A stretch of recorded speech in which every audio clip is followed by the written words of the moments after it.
Africa itself isazidespiser, iyalwa, iyaxabana, ine-bad leaders. Africa will never be restored. I-Africa ingakabuyi, khohlwa umhlaba. We are heading for disaster. Usezoba nempi.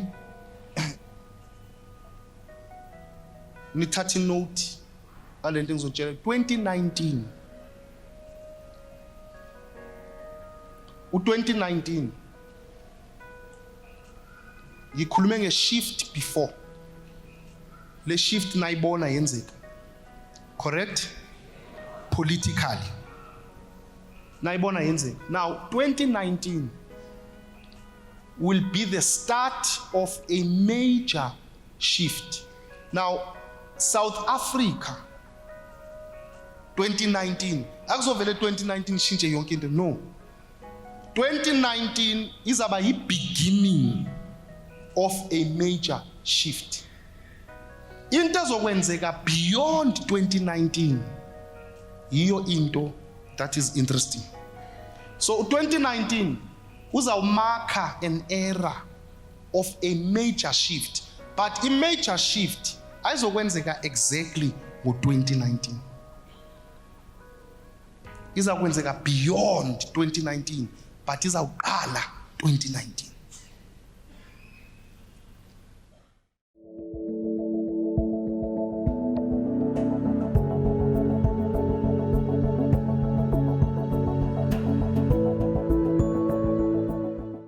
Sisaselapho kisprofeto sikababa uZwilezwe se major shift. Sizawucacisa ke manje ukuthi besichaza ukuthini nokugcwaliseleka kwaso.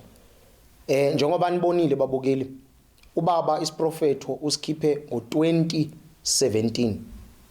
Lapho bekungakabi ngisho noyedwa nje obeyazi ukuthi kuzokwenzekani, kuzoshaya isiguli esithile, kuzokwenzekani ezweni, akekho ebenolwazi.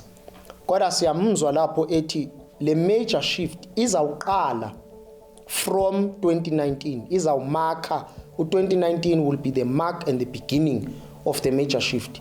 Now masibheke ke kwenzekeni, sibonile babukeli isigulo lesi ekuthiwa ipandemic esishaye umhlaba jikelele wonke amagumbone, igama laso kuthiwa ngu-COVID-19.